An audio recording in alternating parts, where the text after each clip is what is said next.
भविष्यामध्ये काही होऊ शकतं. भविष्यामध्ये कोण कोणाचं मदत घेईल काय.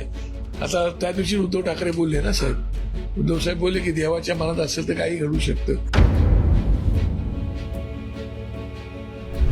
राजकारणामध्ये काही कधी होऊ शकतं. कोणाच कोणाचा शत्रू कायमचा कधीच नसतो. तुम्ही विचारलेला जो प्रश्न आहे की कल्याण डोंबिवलीला शिंदे सेनेच्या लोकांना आमच्या लोकांनी पाठिंबा दिला, असा तुमचा प्रश्न आहे. लोकल परिस्थिती तिथली काय ती मला माहिती नाही, स्थानिक परिस्थिती काय आहे ती. आणि स्थानिक स्वराज्य संस्थांमध्ये जर आपण आत्तापर्यंत इतिहास जर पाहिला तर स्थानिक स्वराज्य संस्थांच्या प्रत्येक निवडणुकांमध्ये त्या ठिकाणची जी काही स्थानिक लोक असतात ते आपापली आघाडी युत्या करत असतात. किंबहुना निशाणी जी असते त्या निशाणीमध्ये पण त्यांच्या तडजोडी होतात, वाटाघाटी होतात, चर्चा होते. आणि मग ते आमच्या तिकडचे माझे आमदार आहेत आणि नेते आहेत आमचे, स्थानिक लेवलवरती त्यांनी काहीतरी इंटरनल ॲडजस्टमेंट केलेली असावी असं मला वाटतंय. आणि अशा प्रकारच्या काही नवीन घटना नाही, सगळीकडे अशा प्रकारचे चित्र दिसण्यात येतं. त्यामुळे आज स्थानिक पातळीचा विषय आहे, त्या विषयावरती आणखी माहिती आम्हाला मिळेलच. अजूनपर्यंत तरी माहिती आम्हाला मिळालेली नाही, परंतु स्थानिक पातळीवरती अशा प्रकारच्या घटना घडत असतात. परंतु आश्चर्यकारक परिस्थिती अशी आहे की तिथे युती म्हणून लढलेली शिवसेना आणि भाजप यांना बहुमताच्या बराच पुढे आकडा त्यांनी गाठलेला आहे. असं असताना मनसेची मदत घेतली जाते, त्यामुळे असा त्यातून एक निष्कर्ष काढला जातोय की तिथे शिंदे हे एखादी त्यांची सत्ता किंवा त्यांचा महापौर बसवण्यासाठी मनसेची मदत घेतात. पहिली गोष्ट लक्षात घ्या, मला आजही आठवतोय की ज्यावेळेला सन्माननीय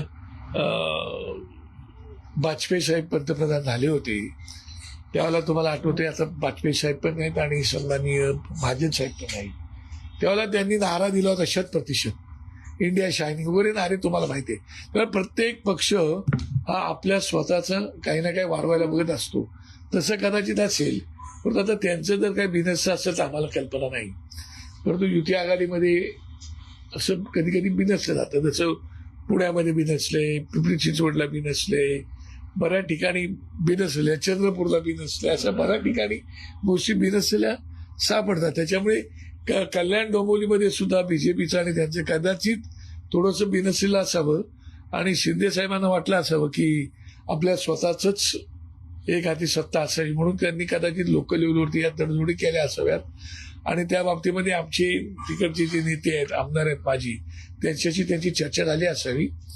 त्यामुळे आणि मला नक्की माहिती आहे की काहीतरी घडलं असावं, त्याशिवाय अशी तडजोडी होत नाही. त्याच्यामुळे येत असताना भाजप बोलतंय की या ठिकाणी शिंदेनी आहे तो अप्रोच केलेला होता, आम्ही त्यांना घेतलेला नाहीये, एकनाथ शिंदेने घेतलं. तर तुम्ही त्या ठिकाणी देखील मनसे आणि उद्धव ठाकरे हे एकत्र लढलेले होते. तर उद्धव ठाकरे यांच्या शिवसेनेला काही कल्पना या संदर्भात दिलेली होती का? त्यांच्याशी काय बोलणं त्या ठिकाणी झालं होतं? मला असं वाटतं बघा, काही गोष्टी या पडद्याच्या पाठीमागे बऱ्याच गोष्टी चालू असतात, त्यावेळेला ते एकमेकांशी बोलायचे नसतात आणि नेमक्या घटना घडल्यानंतर झाल्यानंतर त्याच्यावरती चर्चा उहापोह होत असतो. त्यामुळे बऱ्याच ठिकाणी तडजोडी वगैरे वगैरे सगळ्या गोष्टी घडत असतात.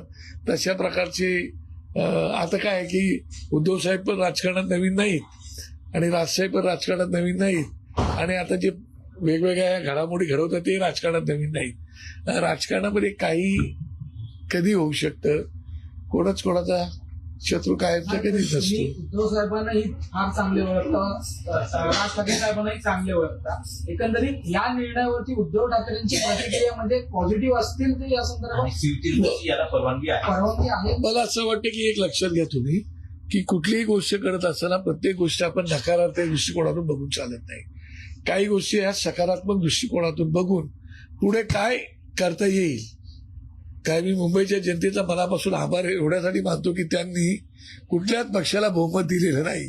त्यांनी प्रत्येकाला आपापल्या, ठीक आहे आमच्या पक्षाचं थोडं नुकसान जास्त झालेलं आहे, या मी मान्य करतो, तरी पण मुंबईच्या जनतेला कोणी एवढी गृहीत धरून चालू नये हे मात्र निश्चितपणे आता निर्विवाद सत्तेत समोर आलेलं आहे. त्यामुळे या तडजोडी होतात आणि तशा प्रकारचं एकमेकांना वाईट वाटून घेण्याचं काही कारण नाही जर असं मला वाटतं. कल्याणमध्ये हे होत असेल तर मग मुंबईमध्ये सुद्धा भाजप एखादी सत्ता स्थापन करण्यासाठी तुमची भविष्यामध्ये काही होऊ शकतं. भविष्यामध्ये कोण कोणाचं मदत घेईल काय. आता त्या दिवशी उद्धव ठाकरे बोलले ना साहेब, उद्धव साहेब बोलले की देवाच्या मनात असेल तर काही घडू शकतं. आता देवाच्या मनात असेल तर काही घडू शकतं त्याचा अर्थ तुम्ही वेगवेगळे लावलेत. आम्ही देवाला मानतो, देवावरती आमचा विश्वास आहे, त्यामुळे तशा प्रकारच्या घटना घडत असतात. मला आजही एक तुम्हाला कदाचित माहीत नसेल, मला आजही एक प्रसंग आठवतोय. जेव्हा युतीचं सरकार आलं होतं त्या सरकारच्या वेळेला मुख्यमंत्री कोणाला करायचं त्याला माननीय बाळासाहेब आमचे असे म्हणाले होते की मी एक चांगला चेहरा तुम्हाला देईन काय, अशा प्रकारचं साहेबांचं भाष्य होतं. आणि त्याच्यानंतर प्रेस कॉन्फरन्स मातोश्रीला आली होती. त्या प्रेस कॉन्फरन्समध्ये बाळासाहेबांनी पत्रकारांनी बाळासाहेबांना विचारलं की अहो तुम्ही साफ सुथरा एक चेहरा देणार आहोत असं सांगितलं होतं. मग मनोहर जोशी साहेब आता बालाजीच्या दर्शनाला गेलेले आहेत काय. तर तो अच्छा मनोहर जोशी तिकडे पंत बालाजीच्या दर्शनाला गेलेत का. बरोबर, त्यांना काय माहिती आहे तो बालाजी काय देणार, घंटा हाच बालाजी देणार सांगण्याचं तात्पर्य काय हे आपण गमतीचा हा भाग जरी असला तरी पक्षप्रमुख ठरवतात काय करायचं काय नाही करायचं. त्याच्यामुळे कुठल्याही घटना कशाही घडू शकतात. सुरुवात झालेली आहे, काय होईल मी आज सांगू शकतो.